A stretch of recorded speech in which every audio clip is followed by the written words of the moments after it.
എന്നിട്ട് ഇപ്പൊ ടേസുങ്ങും ഇംസോൾ ഇന്ന് അവന് വേണ്ടി അറേഞ്ച് ചെയ്ത ഒരു റെസ്റ്റോറന്റിൽ ചെന്ന് വെയിറ്റ് ചെയ്തോണ്ടിരിക്കും. കാരണം ഇന്ന് ഇവന്റെ ബർത്ത്ഡേയാ. ഇതൊന്നും അറിയാതെ ഇംസോളും അവിടെ ചെന്നിരുന്നിട്ട് ഇവനെന്തിനെ ഇപ്പൊ വിളിച്ചു വരുത്താൻ ചോദിക്കുമ്പോഴാണ് അവന് ഞാനല്ല നീയാ ഇവിടെ വരാൻ പറഞ്ഞെന്ന് അവളോട് തിരിച്ചു പറയും. അപ്പോഴാണ് ഇത് കേട്ട അവളും ഓ എങ്കിൽ പിന്നെ അത് ഞാനല്ല, നിന്നെ ഇവിടെ വിളിച്ചു വരുത്തിയത് 19 വയസ്സുള്ള ഹിംസോള, പക്ഷെ ഞാൻ മെച്യൂർ ആയിട്ടുള്ള ഹിംസോള. നിന്നോടൊരു കാര്യം പറയാം, എനിക്ക് നിന്നെ ഒട്ടും ഇഷ്ടമല്ല, പക്ഷെ എന്റെ ഉള്ളിൽ തന്നെ 19 വയസ്സുള്ള ഒരു ഹിംസോളുണ്ട്, അവൾക്ക് നിന്നോട് പ്രാന്ത. അതുകൊണ്ട് ഞാനില്ലാത്ത സമയത്ത് നീ അവളുടെ പുറകെ പോവല്ലേ, അവൾ നിന്റെ പുറകെ വന്നാൽ പോലും നീ മൈൻഡ് പോലും ചെയ്യല്ലേ എന്ന് ഇവളും പറയുമ്പോഴാണ് ഇത് കേട്ട് അവനും ചിരിച്ചിട്ട് ഹിംസോൾ ഇതെന്തോ ബ്രേക്കപ്പ് ആണോ, അപ്പോ നിനക്ക് 2 ക്യാരക്ടർ ഉണ്ടല്ലേ എന്ന് ഇവനും കളിയാക്കും. അപ്പോഴാണ് അവളും ആ അങ്ങനെ തന്നെ നീ വെച്ചോ, പക്ഷെ ഞാനില്ലാത്ത സമയത്ത് നീ ഡേറ്റ് എന്ന് പറഞ്ഞ അവളെ വിളിച്ചോണ്ട് പോയാല, പിന്നെ ഞാൻ തിരിച്ചു വരുമ്പം നിന്നെ വെറുതെ ഇടത്തില്ല എന്ന് ഇവളും വാൺ ചെയ്യുമ്പോഴാണ് ഇത് കേട്ട് അവനും ഓ അപ്പോ ഇതാണ് എന്റെ ബർത്ത്ഡേക്ക് നീ റെഡിയാക്കിയ ഗിഫ്റ്റ് എന്ന് ഇവനും ചോദിക്കുമ്പോഴാണ് അവൾക്ക് മനസ്സിലാവുന്നത് ഇന്നിവന്റെ ബർത്ത്ഡേ ആണ്. അതോടെ അവൾ അവിടുത്തെ സ്റ്റാഫിന് നോക്കുമ്പോൾ ഇവള് ബർത്ത്ഡേക്ക് വേണ്ടി കുറെ സെറ്റപ്പ് ഒക്കെ ചെയ്ത് വെച്ചേക്കും.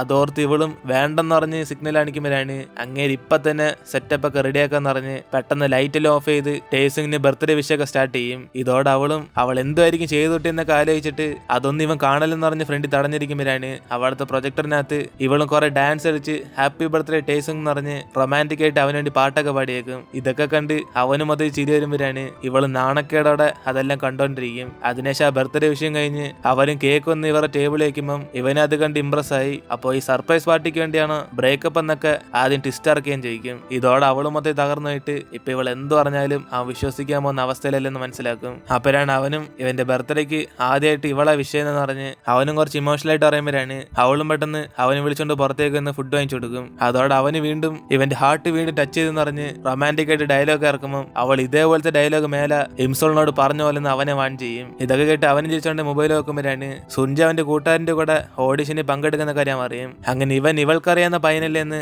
അവളുടെ അടുത്ത് ആ ഫോട്ടോ കാണിക്കുമ്പോഴാണ് ഇത് കണ്ട് അവള് ഷോക്കായിട്ട് പെട്ടെന്ന് സുഞ്ചയുടെ കൂട്ടുകാരനെ കാണാൻ വേണ്ടി പോകും. എടാ നിന്നോടല്ലേ പറഞ്ഞ് അവനെ നിങ്ങളുടെ ബാൻഡ് ചേർത്ത് ഓഡിഷനൊക്കെ വിളിച്ചോണ്ട് പോകല്ലെന്ന്, നിനക്ക് പറഞ്ഞാൽ മനസ്സിലാകത്തില്ല എന്ന് ഇവളും ദേഷ്യപ്പെടുമ്പം അവനൊന്നും മനസ്സിലാവാതെ നീ എന്തിന് എന്നോടൊന്നും തർക്കിക്കുന്നത്, സുഞ്ചയൊന്നും ഇവിടെ ഇല്ല, അവനവന്റെ അച്ഛന്റെ കൂടെ ഹോട്ടലിൽ വർക്ക് ചെയ്തോണ്ടിരിക്കുക, വേണേ അവിടെ പോയി നോക്കിയോ എന്നിട്ട് അവനും പറയുമ്പോ തന്നെ ഇവള് പെട്ടെന്ന് സ്ലിപ്പായി തറയിലേക്ക് അങ്ങ് വീഴും. അതിനുശേഷം ഇവളൊന്ന കാര്യമൊക്കെ കൂട്ടുകാരന് സുഞ്ചയെ വിളിച്ചു പറയും. ഇതോടെ അവനും ദേഷ്യത്തി അവളെ കുറിച്ചുള്ള കാര്യമൊന്നും ഇനി മേലെ ഫോൺ വിളിച്ച് പറയില്ലെന്ന് പറഞ്ഞ് അവൻ ഫോൺ കട്ട് ചെയ്യും. അങ്ങനെ അവന്റെ അച്ഛന് ഹെൽപ്പ് ചെയ്തോണ്ടിരിക്കുമ്പോഴാണ് കൂട്ടുകാരനും അവൾ സ്റ്റെപ്പിൽ നിന്നൊക്കെ വീണെന്ന് പറയുമ്പോൾ ഇവന് പെട്ടെന്ന് മനസ്സില്ലാതെ അവളെ കാണാൻ വേണ്ടി അവിടെ നിന്ന് പോകും. അങ്ങനെ അവനും ബസ് സ്റ്റോപ്പിൽ അവൾക്ക് വേണ്ടി വെയിറ്റ് ചെയ്തോണ്ടിരിക്കുമ്പോഴാണ് അവള് സ്റ്റോപ്പ് ഒന്നും പോലെ അറിയാതെ ആ ബസ്സിൽ കിടന്ന് ഉറങ്ങിക്കൊണ്ടിരിക്കുന്നവൻ കാണുന്നത്. അതിനുശേഷം ഇംസോളും കുറച്ചു ദൂരം പോയിട്ട് അവളും കണ്ണോർ നോക്കുമ്പോഴാണ് ഇവള് വേറെ എവിടാണ്ട് പോകുന്നിട്ട് പെട്ടെന്ന് വണ്ടി നിർത്താൻ വേണ്ടി പറയും. അതിനുശേഷം അവള് സ്റ്റോപ്പിൽ ഇറങ്ങിയിട്ട് തിരിച്ചങ്ങനെ വീട്ടിൽ പോകണമെന്ന് ആലോചിച്ചോണ്ടിരിക്കുമ്പോഴാണ് ആ വഴി കൂടെ ടാക്സിയും ഇവളെ കണ്ടിങ്ങനെ അടുത്തേക്ക് വരും. അപ്പോഴാണ് വേറൊരു വ്യക്തിയും ഇവളുടെ കൂടെ നിൽക്കുന്നിട്ട് ആ ടാക്സി അവിടെ നിന്ന് പോകും. അതേസമയം ഇവളുടെ അടുത്ത് വന്ന് നിന്ന വ്യക്തിയും ഫുള്ള് ഫിറ്റ് ആയിരിക്കുക.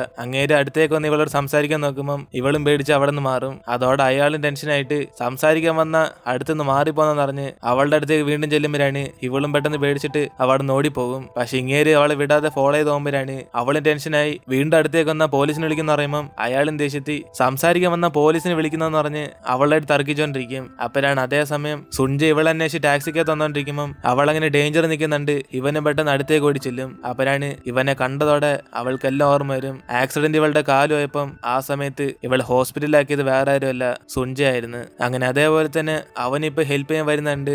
ഇവള് ഷോക്കായിരിക്കുമ്പോൾ പെട്ടെന്ന് ഇവള് സ്ലിപ്പായ കനാലിന്റെ താഴേക്ക് അങ്ങ് വീഴും. ഇതോടെ സുഞ്ച അവിടെ നിന്ന് ചാടി അവളെ സേഫ് ആയിട്ട് കരയിലേക്ക് കൊണ്ടുവരുമ്പോഴാണ് അവന് കെയറോടെ ഇവൾക്ക് എന്തെങ്കിലും പറ്റുമെന്ന് അവളോട് ചോദിച്ചോണ്ടിരിക്കും. അപ്പോഴാണ് അവള് മൊത്തത്തിൽ ഇമോഷണൽ ആവുന്നത്. കാരണം അന്ന് ആക്സിഡന്റ് നടന്നപ്പോ ഇവൾ എന്തിനാ രക്ഷിച്ചെന്ന് പറഞ്ഞ് അവൾ ദേഷ്യത്തിൽ കുറെ സംസാരിച്ചു കാണും. അങ്ങനെ അതൊക്കെ അന്ന് സുഞ്ചയും പുറത്തിരുന്ന് കേട്ട് അവന് നല്ലോണം കരഞ്ഞാണ്. അങ്ങനെ അതൊക്കെ ആലോചിച്ച് നോക്കിയിട്ട് ഇവളും ഇവനോട് സോറി വന്നിട്ട് പെട്ടെന്ന് അവനെ ഹഗ് ചെയ്യും.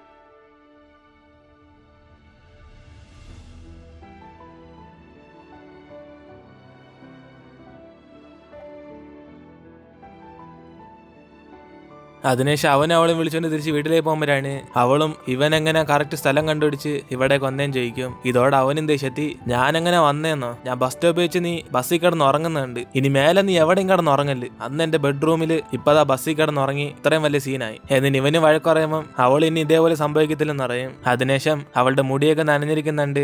ഇവനത് ഉണങ്ങാൻ വേണ്ടി ഉള്ള എല്ലാ കാറ്റും അവൾക്ക് നേർക്കാൻ വയ്ക്കും. അതോടെ ഇവൻ കെയർ ചെയ്യുന്നുണ്ട്. അവൾ സന്തോഷത്തി നമ്മൾ ആദ്യമായിട്ട് മീറ്റ് ചെയ്ത് സ്വിമ്മിംഗ് പൂൾ വെച്ചല്ലേന്ന് പറഞ്ഞ് അവനോട് സംസാരിക്കുമ്പോഴാണ് അവനും പെട്ടെന്ന് സ്വിമ്മിംഗ് പൂളിലല്ല അത് മുമ്പേ കണ്ടിട്ടുണ്ടെന്ന് പറയും. ഇത് കേട്ട് അവള് ഷോക്കാകുമ്പോഴാണ് അവനൊന്ന് താമസം മാറി എന്നപ്പം അറിയാതെ ഇവനെ ഡെലിവറി ബോയൻ തെറ്റിരിച്ച് സംസാരിച്ച കാര്യമൊക്കെ അവളോട് പറയും. പക്ഷെ അവൾക്ക് അതൊന്നും ഓർമ്മ കാണത്തില്ല. അതിനുശേഷം അവൻ അവളെ സേഫായിട്ട് വീട്ടിലാക്കിയിട്ട് അവന് സന്തോഷത്തി അവിടെ നിന്ന് പോകും. എന്നിട്ട് ഇപ്പൊ അടുത്ത ദിവസം അവന് ഉറങ്ങി കിടക്കുമ്പോഴാണ് ഇംസോളും പുറത്തുനിന്ന് വിളിച്ചോണ്ട് അവനെ ബ്യൂട്ടിഫുൾ ആയിട്ടുള്ള റെയിൻബോയെ കാണാൻ പറയും. ഇതോടെ അവനും പുറത്തേക്ക് വന്നിട്ട് ഇവള് പറഞ്ഞ സ്ഥലത്തേക്ക് നോക്കുമ്പോഴാണ് ഇവന്റെ സൈറ്റ് ക്ലിയർ ആയിട്ടൊന്നും കാണാൻ പറ്റത്തില്ല. അപ്പോഴാണ് ഇത് മനസ്സിലാക്കി അവളും അതിനുള്ള പണിയൊക്കെ ഇവൾ സെറ്റാക്കി തരാന്ന് പറഞ്ഞിട്ട് പെട്ടെന്ന് പൈപ്പിൽ നിന്ന് വെള്ളം അടിച്ച് ഇവനും കൂടെ റെയിൻബോ കാണിപ്പിക്കും. അങ്ങനെ അത് കണ്ട് അവന് സന്തോഷത്തിരിക്കുമ്പോഴാണ് അതേസമയം താഴെ കൂടെ നടന്നുകൊണ്ട് നമ്മ പെട്ടെന്ന് ഇവിടെ മാത്രം മഴയാന്ന് പറഞ്ഞ് മുകളിലേക്ക് നോക്കുമ്പോഴാണ് ഇവൾ അവിടെ നിന്ന് വെള്ളം അടിച്ച് കളിക്കുന്നുണ്ട്. അമ്മയെ അവളിട്ട് ഓട്ടിക്കാൻ തുടങ്ങും. അങ്ങനെ ഇതൊക്കെ സുഞ്ചയം കണ്ട് ചിരിച്ചിട്ട് അവൻ തിരിച്ച് വീട്ടിലേക്ക് പോകാൻ നോക്കുമ്പോഴാണ് ഹിംസോൾ അവളുടെ അമ്മയുടെ നിന്ന് രക്ഷപ്പെട്ടോണ്ടിരിക്കുമ്പോൾ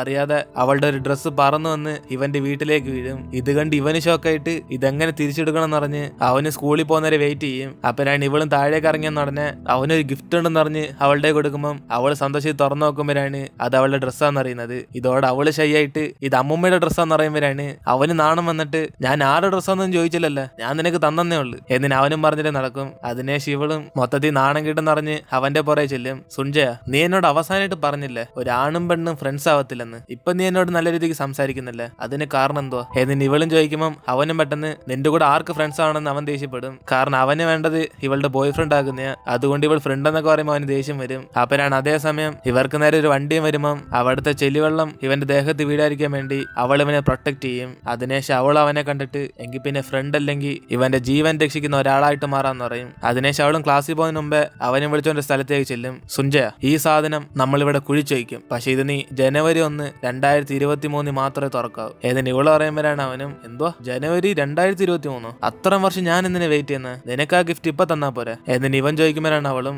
ഓ ജനുവരി 1, 2023 നീ മരിക്കാൻ പോന്ന്, അതെങ്ങനെ ഞാൻ നിന്നോട് പറയുന്നത്, എനിക്കിതിന്റെ മരണത്തെ തടയണമെങ്കിൽ അന്ന് ഞാൻ നിന്നെ ഇവിടെ വിളിച്ചോണ്ട് വരണം, എന്നാലേ നീ സൂസൈഡ് ചെയ്യാതെ ജീവനോടെ ഇരിക്കത്തുള്ളൂ എന്നിന് അവളും മനസ്സിൽ വിചാരിച്ചോണ്ട് ഈ ഗിഫ്റ്റ് 2023 ഓപ്പൺ ചെയ്താല് ഈ ഗിഫ്റ്റിന് വിലയുള്ളെന്ന് പറയും. അപ്പോഴാണ് അവനും കുറച്ച് ഷോക്കായിട്ട് ഇനി ഇതിന്റെ അകത്ത് സ്വർണം വല്ല ഉണ്ടോന്ന് ചോദിക്കുമ്പോൾ അവൾ അത്രയ്ക്കൊന്ന് ആലോചിച്ചുവിടണമെന്ന് പറഞ്ഞ് അന്നത്തെ ദിവസം ഇവർ രണ്ടുപേരും വന്ന് ഈ സാധനം കുഴിച്ചെടുക്കാന്ന് പറയും. ഒരേശിന് ഇവർ ഫ്യൂച്ചർ മീറ്റ് ചെയ്തില്ലെങ്കിൽ അന്നൊരു പഴയ ഫ്രണ്ടിനെ കാണാൻ പോകുന്ന പോലെ ഇവൻ ഇവിടേക്ക് വരാൻ പറയും. ഇതോടെ അവനും ദേഷ്യത്തി നിന്നെ ആരെ ഫ്രണ്ടായിട്ട് കാണുന്നതെന്ന് പറഞ്ഞ് അവന് വേണ്ടി ദേഷ്യത്തി അവിടെ നിന്ന് പോകും. അപ്പോഴാണ് ഒരു ഫ്ലാഷ് ബാക്ക് കാണിക്കുന്നത്. ഇവൻ വീണ്ടും പഴയതുപോലെ അവളോട് സംസാരിക്കാനുള്ള കാരണം ഇവന്റെ കൂട്ടുകാരൻ പറഞ്ഞാണ് കിം ടേസോൺ സത്യത്തിൽ ഇവളെ റിയൽ ആയിട്ട് ലവ് ചെയ്യുന്നില്ലെന്ന്, അവന്റെ പുറകെ നടക്കുന്ന ഒരു പെങ്കൊച്ചിനെ അവോയ്ഡ് ചെയ്യാൻ വേണ്ടി ഇംസോളിനെ യൂസ് ചെയ്യുമെന്ന് പറഞ്ഞാണ്. അങ്ങനെ അതുകൊണ്ടാ വീണ്ടും ഇവൻ ഇവളുടെ പുറകെ വരാൻ തുടങ്ങിയത്. അതിനെ അതൊക്കെ ഓർത്ത് നോക്കിയിട്ട് അവനും കിം ടേസങ്ങിനെ കുറിച്ച് ഇവളോട് പറയാന്ന് വിചാരിക്കുമ്പോഴാണ് അവളുടെ ഇന്നസെന്റ് ആയിട്ടുള്ള ചിരി കണ്ട ഉടനെ ഇവന് പറയാൻ തോന്നത്തില്ല. അതോടെ അവനും ദേഷ്യത്തി നിന്റെ കണ്ണ് എവിടെ ഉള്ളതെന്ന് അവളെ വഴക്ക് പറയുമ്പോൾ അവൾ എന്റെ കണ്ണ് ഇവിടെ ഉണ്ടെന്ന് പറഞ്ഞ്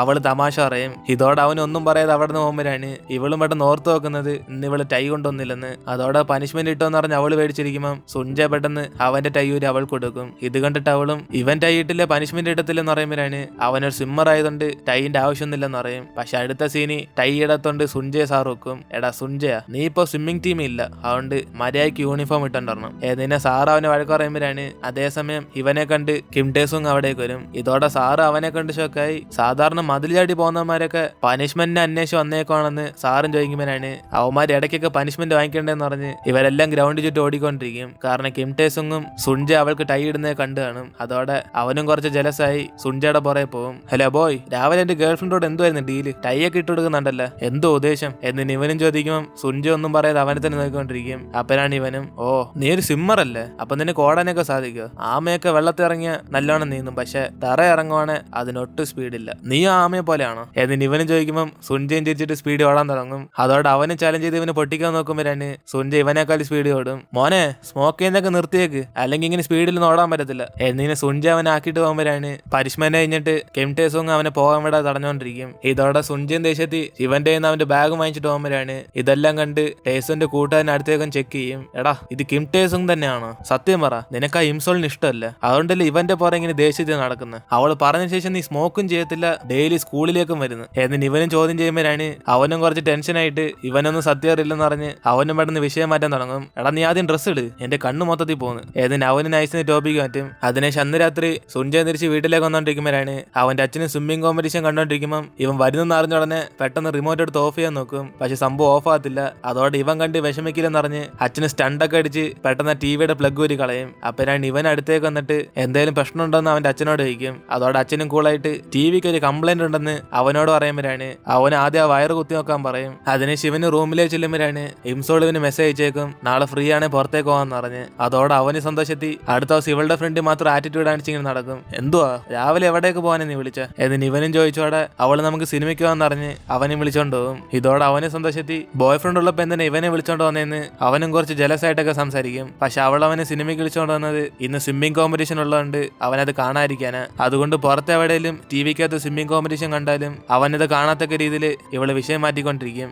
അങ്ങനെ ആ ഒരു സീനോടെ നമ്മളോട് ഇന്നത്തെ എപ്പിസോഡ് എടുത്തിരുന്നു. പിന്നെ അതിന്റെ കൂടെ തന്നെ ഒരു സ്പെഷ്യൽ സീനുണ്ട്. അതായത് ആദ്യം നമ്മൾ കണ്ടപ്പോ ഇവന്മാരുടെ എക്ലിപ്സ് ടീം റേഡിയോ സ്റ്റേഷനിൽ ചെന്ന് സംസാരിച്ചാണ്. അപ്പൊ റാൻഡമായിട്ട് കുറെ പേരെ ഫോൺ വിളിക്കാൻ പറഞ്ഞപ്പം സുൻജയും അവ ഇംസോളിന്റെ നമ്പറിനായിരിക്കും വിളിക്കുന്നത്. അങ്ങനെ അവൻ അവളായിട്ട് സംസാരിക്കാൻ വേണ്ടി ഇവന്റെ പേര് സുൻജയ് എന്ന് പറഞ്ഞ് ആദ്യം സ്റ്റാർട്ട് ചെയ്യുമ്പോഴാണ് അവൾ ആ സിറ്റുവേഷന് ഇവനോട് മൊത്തത്തിൽ ദേഷ്യപ്പെട്ട് സംസാരിച്ചാണ്. അപ്പോഴാണ് ഇവൻ അറിയുന്നത് ഇംസോളിന് ഇവൻ ആരാന്ന് മനസ്സിലായില്ലെന്ന്. അങ്ങനെ ആ ഒരു സീനോടെ നമ്മൾ ഇന്നത്തെ എപ്പിസോഡ് എടുത്തിരുന്നു. ഇതിനുശേഷം എന്തൊക്കെ സംഭവിക്കുമോ നമുക്ക് അടുത്ത എപ്പിസോഡിൽ കാണാം. വീഡിയോ ഇഷ്ടപ്പെട്ട വീഡിയോ ലൈക്ക് ചെയ്തിട്ട് മറക്കാൻ നിങ്ങളുടെ ഫ്രണ്ട്സിനും കൂടെ ഷെയർ ചെയ്യുക.